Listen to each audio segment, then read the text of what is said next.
It is a beautiful morning here in Duncan, British Columbia. I arrived late afternoon after 3 border crossings. Pro tip I learned the hard way: don't forget your Arrive Can. That's short for Arrive Canada app/receipt. They want to know that you've been vaccinated before they let you into the country. So into Canada, back into the US, back into Canada. A 90-minute ferry ride through the beautiful Georgia Strait, and then about 90 minutes through the Vancouver Island mountain range on a twisting ribbon of asphalt. I'm here for 2 days to drive the Vancouver Island Motor Park Circuit with Rizzo Motorsports, and the weather today looks maybe a little bit of a mixed bag, a little bit of sunshine, a little bit of rain, but track should be in good condition and there should be a nice dry line for my Hoosier R7s. If you're an F1 fan, you may recognize the name Tilke Engineers and Architects. Herman Tilke and his team designed VIMC, and they've been designing racetracks, testing facilities, private motorsports clubs, and road safety training centers since 1983. Well, Herm is a former race car driver himself, and he and his team designed F1 tracks like Circuit of the Americas, Jeddah, Baku, Yas Marina, and Hanoi's F1 Street Circuit. They've also been involved in major overhauls of Hockenheim, the Nürburgring, and the Fuji Speedway.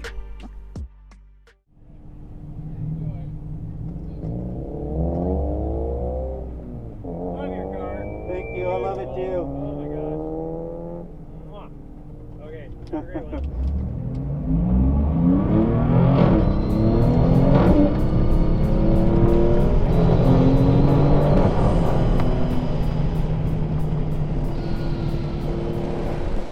When I looked at the track map, my immediate reaction was, wow, it looks like a karting track. A whole bunch of turns, 19 of them, on what looks to be a small section of land. The entire course is only about 1.5 miles.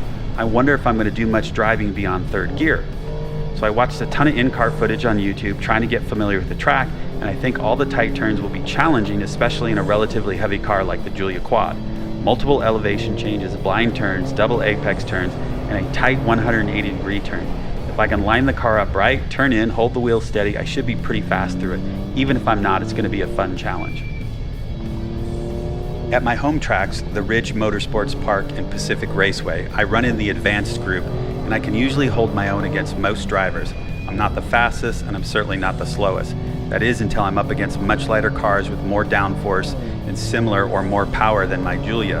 When visiting a circuit for the first time, I always sign up for the intermediate run group. I don't want to hold up faster drivers who are more familiar with the track. And my goal during the first couple of sessions is always to find the visual cues that I use to line up my Giulia in the right spot to hit the entrances, apex, and exits, and to put me in the right position for the next turn. I'm also looking for bumps or dips in the pavement that might unsettle the car, all in search of the fastest line around the track. Once I feel comfortable, I try to get after it and see just how quick I can get around the circuit and what kind of lap times I can achieve. So I'm running in the intermediate group, and you're going to see lots of passing. Some of this is how I edited the footage. A tiny bit is my experience. I spoke with several of the guys at dinner on the first day, and I've got more seat time than most of them, but more than anything, it's the Giulia Quad. She's got much more power than anything else running in the intermediate group. At 510 to 520 horsepower, she's nearly double every other car on the track. Not to mention, I'm the only one running actual slicks on their car. The grip of the Hoosier R7s is absolutely amazing, and it shows in my lap times compared to everybody else in the intermediate group. Between the Giulia and the Hoosiers, I can make all kinds of mistakes, which I do just about every lap, and still I can put down some decent lap times. But really, it's the car and the tires, seriously.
fastest lap time I was able to find on YouTube was a 1:17 turned in by a driver in a Porsche GT3 RS. And while it has only slightly more horsepower than my Giulia, it weighs almost 600 pounds less. With this in mind, and after watching heavier cars turn in lap times around a minute 25 to a minute 35, I set my goal at a minute 30. Per usual, I started out conservatively in order to get familiar with the track. I want to have a lot of fun, push myself, and most importantly, I want to drive my Giulia home in one piece and get home to my wife in mini-me's. First couple of sessions, my lap times were around 1:45, and by the afternoon sessions, my lap time started to drop and I finished the day with a 1:33. I made several shifting errors, which you can hear, and I missed lots of apexes, which you can see, but I still felt confident I could hit my goal the next day. I mentioned some of my mistakes to Matt Rizzo. He's an exceptionally nice guy. He invited me to dinner with all of his friends, and he shook his head and said, "Santo, I'm impressed. You're very fast and very smooth. You've obviously spent a significant amount of time in the seat." I shook my head, no. Thanks, Matt, but I have to tell you, it's the Giulia Quad and the Hoosier R7s. Its power, the precise handling, and the grip of the R7s make me look much better than I actually am. And if you're an experienced driver and you've stuck with me up to this point in the video, then you've seen me make all kinds of mistakes. Still, I was having a blast, and day 2 was even better. Within the first session, I cut my lap time down to 1:30, and by the second session, I turned in a 1:28 and was consistently between 1:28 and 1:30 the rest of the day.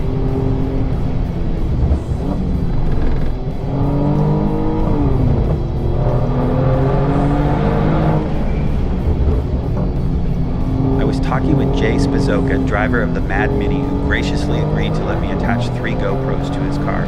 I explained, when I watched all the YouTube videos I could find, I was sort of meh about coming up. It's a pretty serious trek for a 1.5 mile track, almost 2 hours to the border, God knows how long to cross the border, a long ferry ride, and then still another hour driving to get to Duncan. All that for what just didn't look all that exciting based on what I was seeing on YouTube, and I couldn't have been more wrong. Videos just do not do it justice. The amount of elevation change is significant. The track is designed so well that when you put your car in the right position, which I managed to do, I think at least a couple of times, it felt like I was riding the rails of a really fast roller coaster. And while there isn't a long straight, drivers with big cojones can almost go flat out down the front straight and through turns 1 and 2. I think my favorite section was 4, 5, 6, and 7. Hard braking into turn 4, turn in and hold the wheel in one position all the way through 6, and then back to the left for 7, and drive out into the runoff area before you head down the hill to turn 8. I can also make a strong argument for turns 9 through 15 being my favorite part of the track.